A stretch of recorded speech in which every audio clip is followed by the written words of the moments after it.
A la libre entonemos un himno, a la paz y al derecho a vivir, a la luz del heroico pasado, a la aurora que habrá de venir. Una sombra se suma a otra sombra, la respuesta jamás. Bueno, entonces vamos a darle paso a la conferencia siguiente, es la del doctor Pablo Guadarrama. Él nos va a recrear con una conferencia que se intituló El pensamiento político de los pueblos originarios de América ante el poder. Me lo sentí.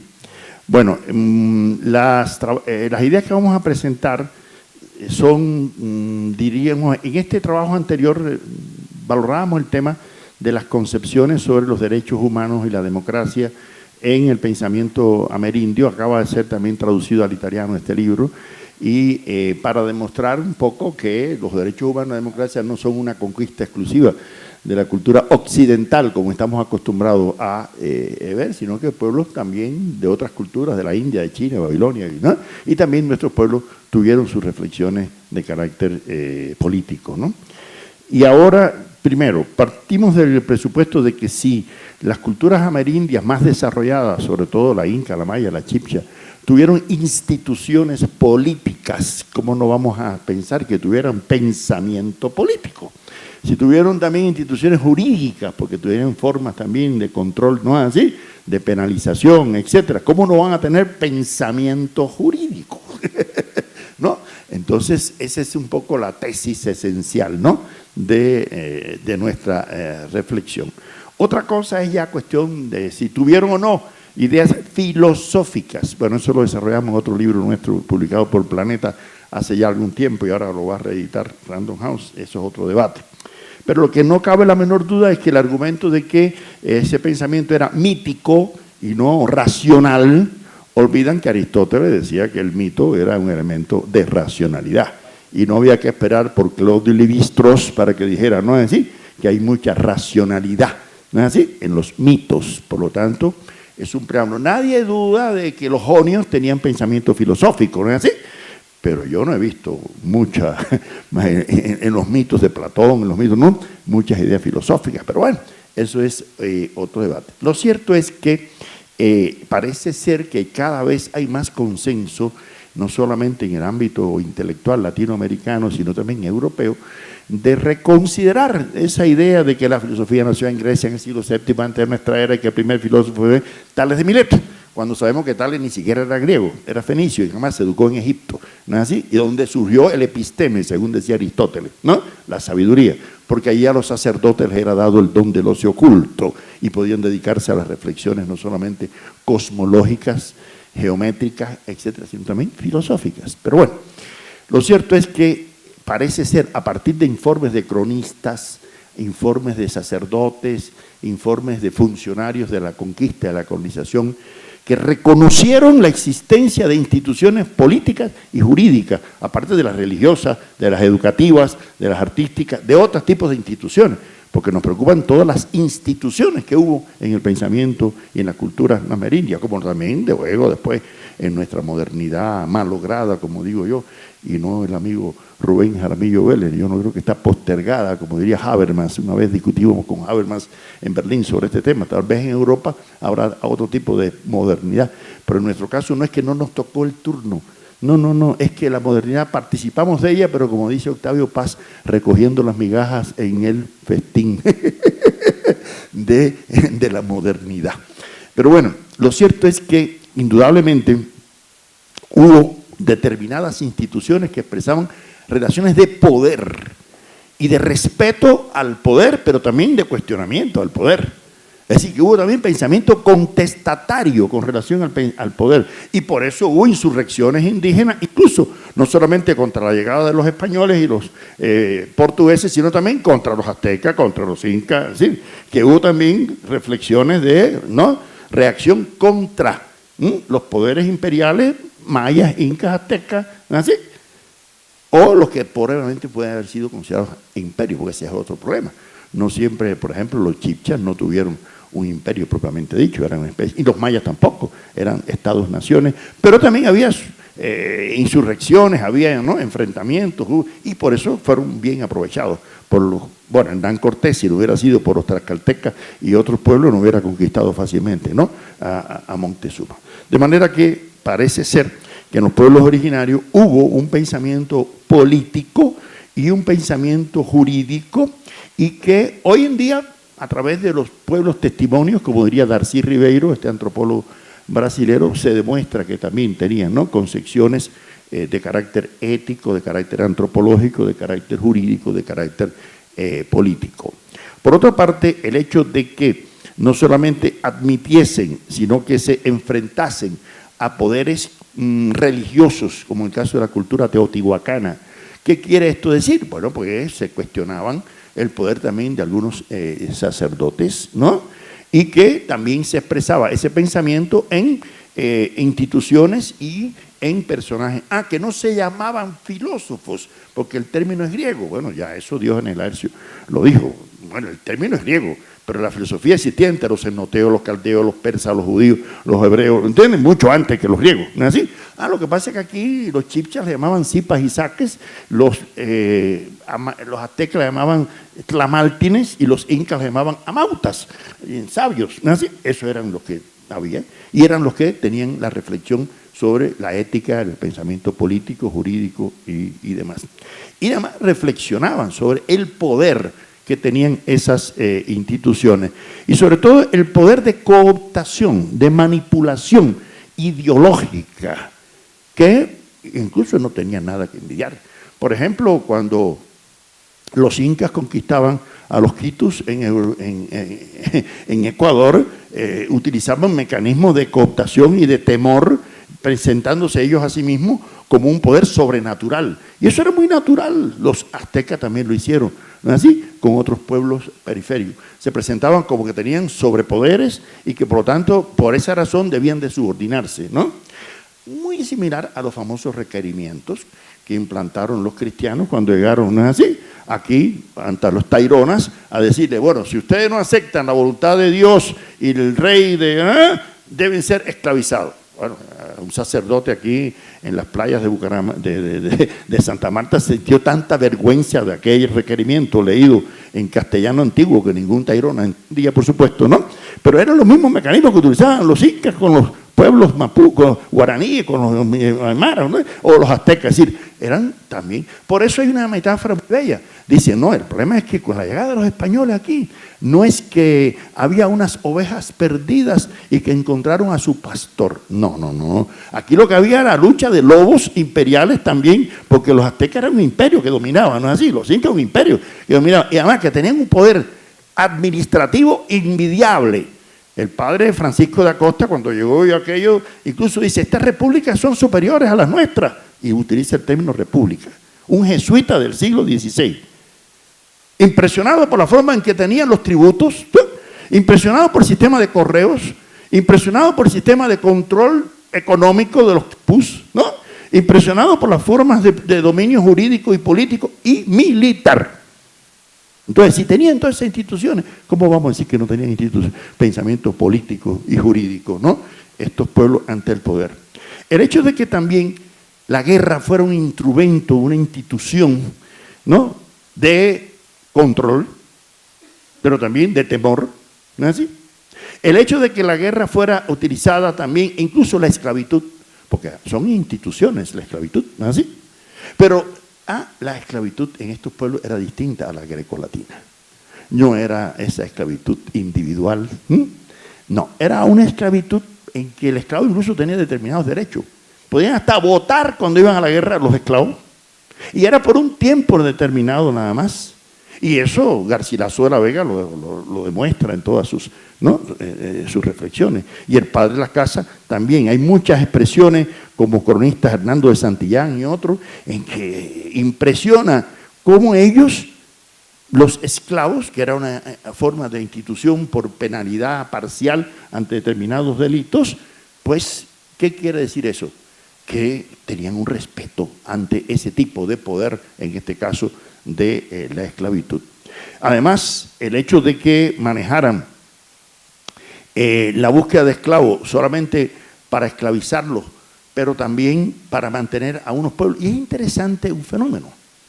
La esclavitud que en Europa daba expresión de poder y que a la vez expresión de debilidad, porque tal vez el Imperio Romano fue liberado por esclavos bárbaros. Parece ser que tanto los aztecas y mayas incas que tenían esclavos, sin embargo, no eran demasiado crueles, sino que mantenían una forma de servidumbre. Por eso Marx llama a eso modo de producción asiático, porque parecía un poco a lo que parecía la forma de esclavitud en la China y en la antigua India, ¿no? ¿Y por qué? Para evitar sublevaciones. Y es un fenómeno interesante. Los criollos, cuando establecen el código indiano acá, que incluso incorporan elementos jurídicos al sistema jurídico español, asumen esas formas de la mitad, de cómo participar en los procesos productivos, ¿no? Formas de penalidad, incluso fueron incorporadas al código indiano ya elaborado por los españoles, desde las culturas originarias.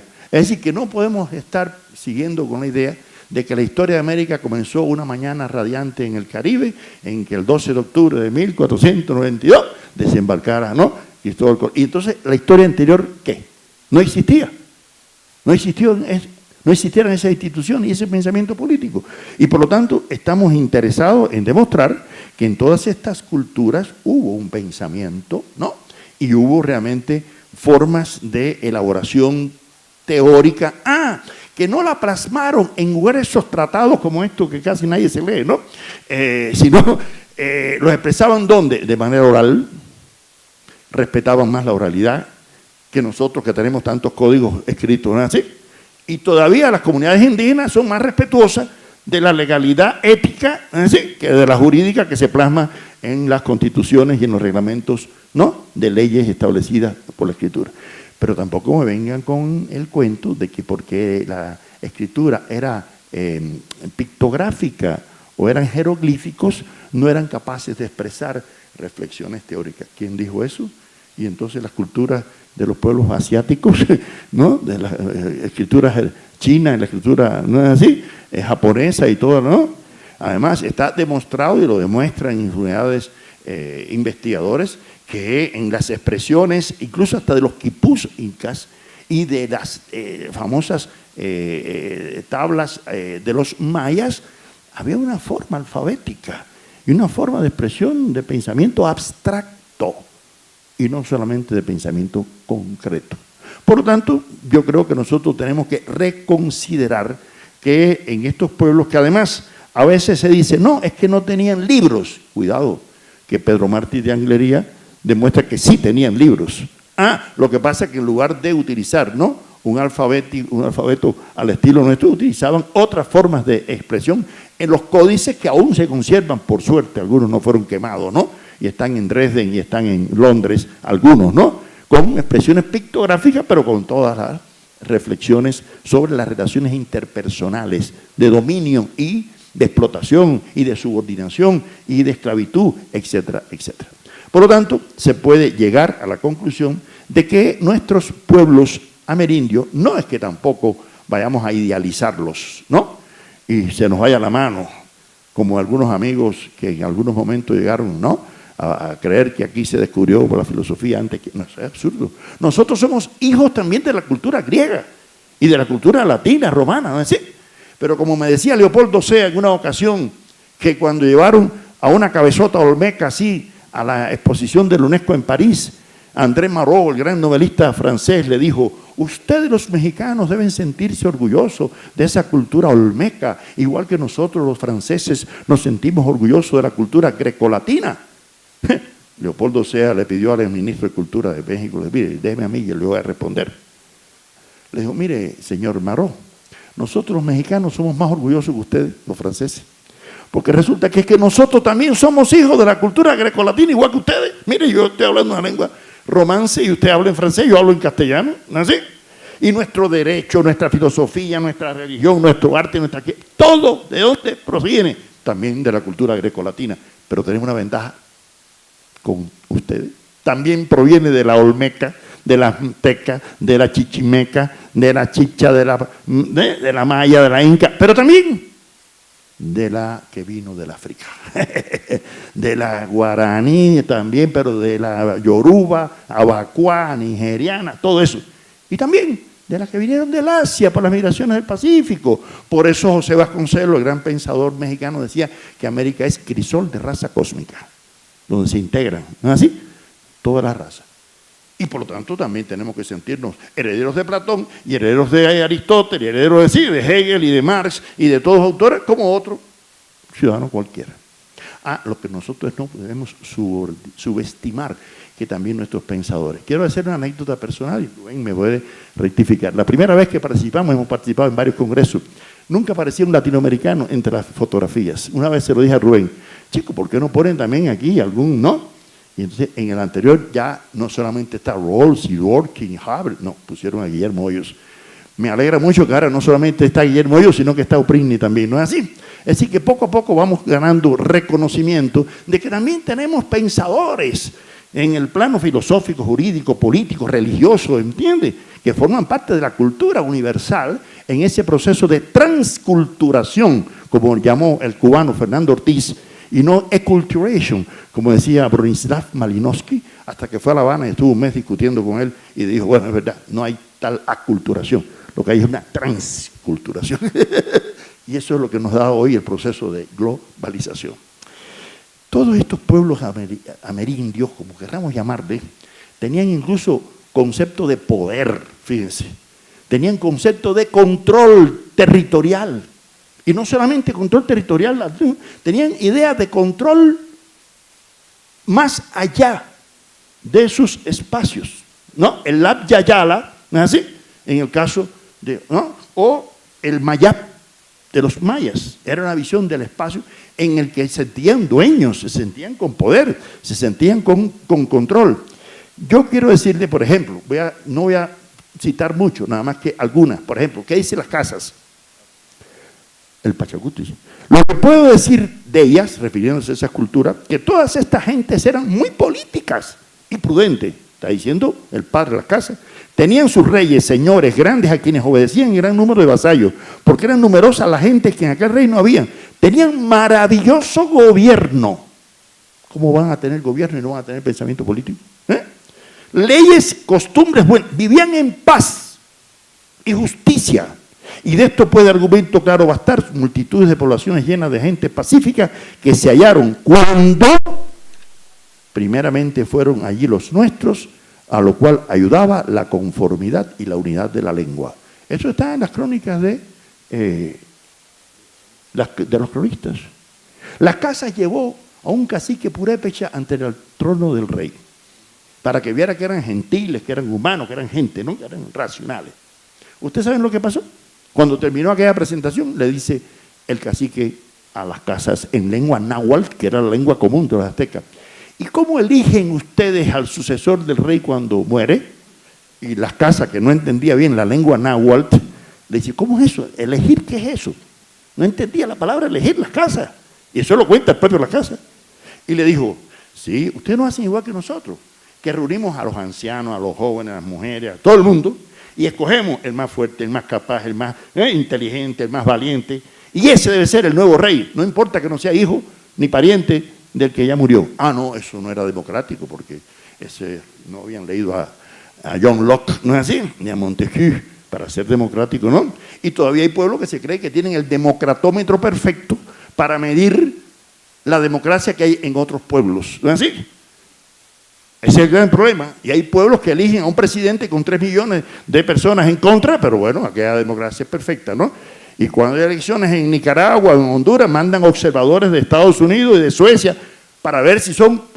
Pero nunca cuando hay elecciones en Estados Unidos y en Suecia mandan observadores de Honduras o de Nicaragua a ver si las elecciones allá no se las robaron los cubanos en Miami, ¿no? Como pasó con el hermano de Bush. No, pues son perfectas. Las nuestras son las que son imperfectas y nos tienen que controlar. Y por eso es el problema ideológico que quiere plantear este libro. Este libro yo lo presenté el año pasado en Turín con el amigo Gianni Bátimo. ¿Por qué? Porque, señores, si nosotros vamos a seguir creyendo que todos nuestros problemas nos va a resolver cualquier autor ¿no? Yo estuve una vez con Habermas en un congreso en Córdoba, en el 87, y recuerdo que un peruano dijo, yo voy a explicar la realidad política de mi país a la luz de la acción comunicativa, como ha planteado el maestro Habermas, que me honra con su presencia.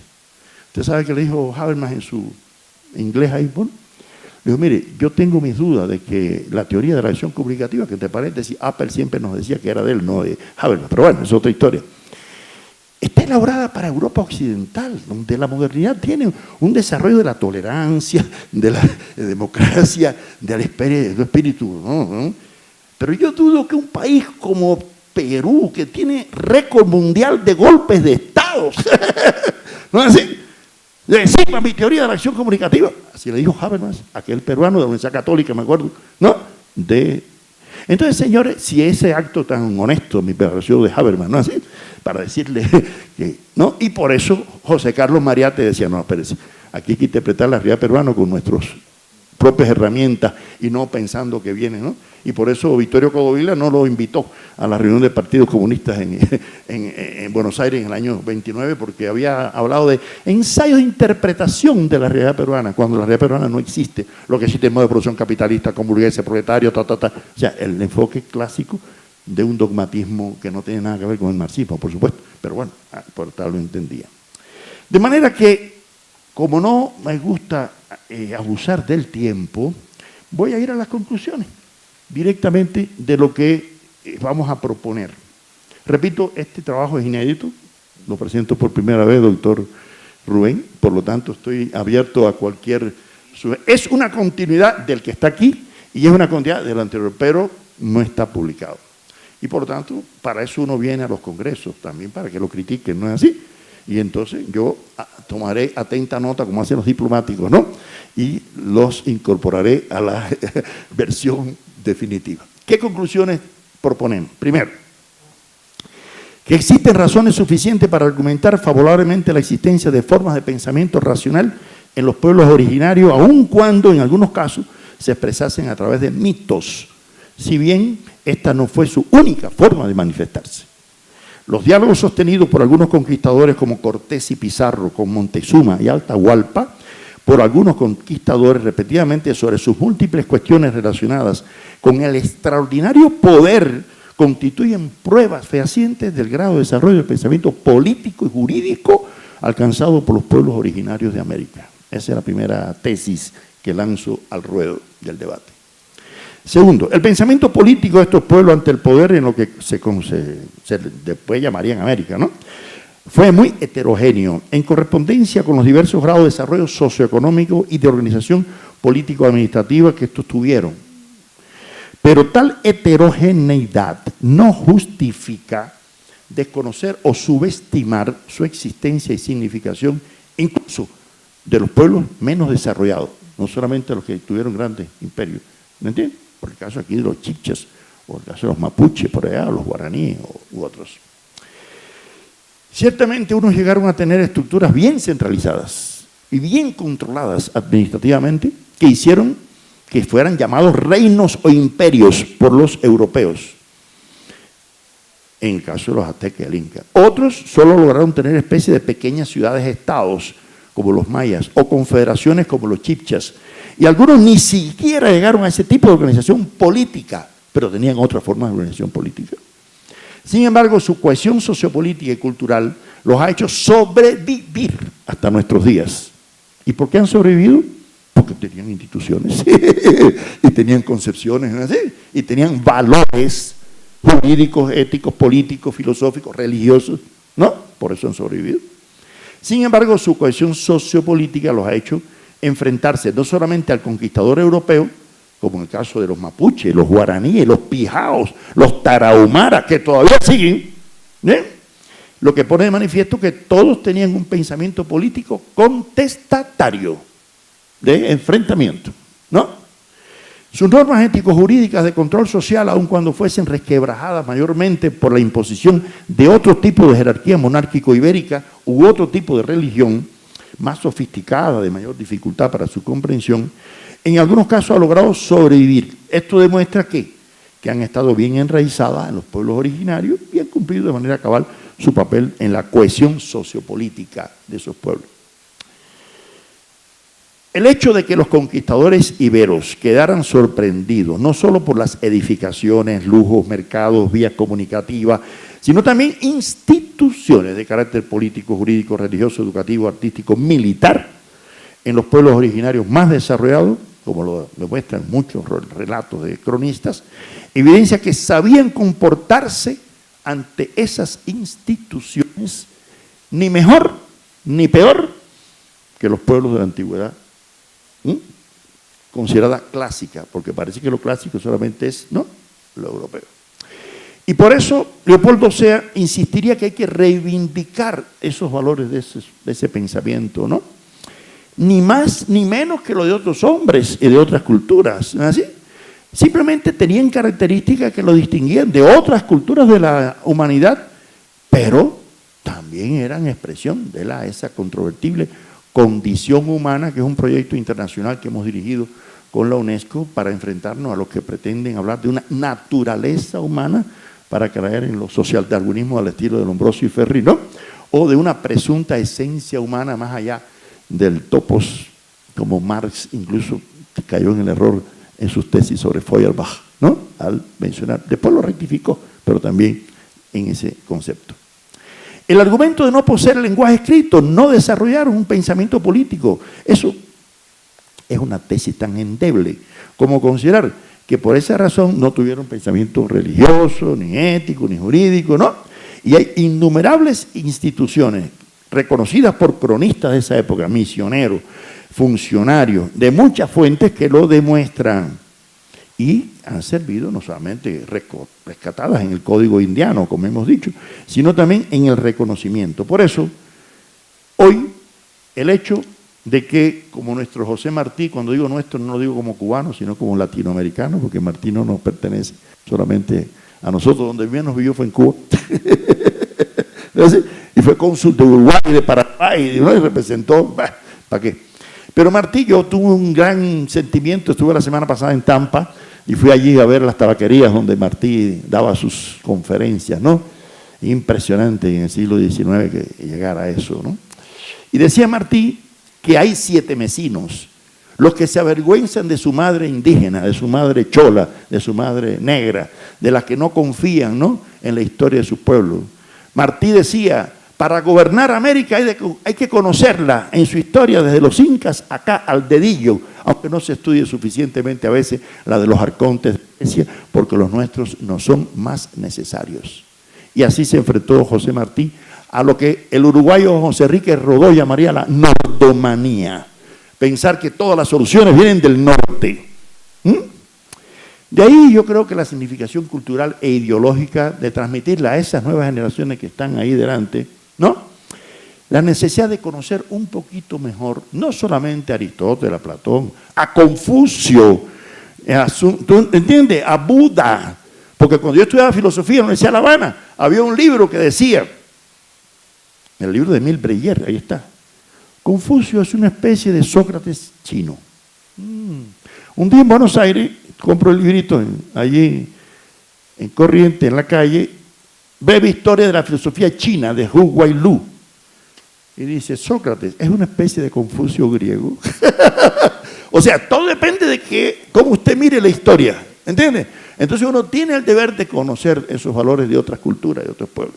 Si es que queremos, en estos tiempos de globalización, en que debemos conocernos mucho mejor, porque, repito, como decía Martí allá a finales del 19, los pueblos de nuestra América han de conocerse porque han de luchar juntos para impedir a tiempo que se lance voraz sobre estas tierras el gigante de 7 leguas, que porque no la conoce, la desdeña.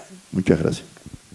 A la libre entonemos un himno, a la paz y al derecho a vivir, a la luz del heroico pasado, a la aurora que habrá de venir. Una sombra se suma a otra sombra, la respuesta jamás.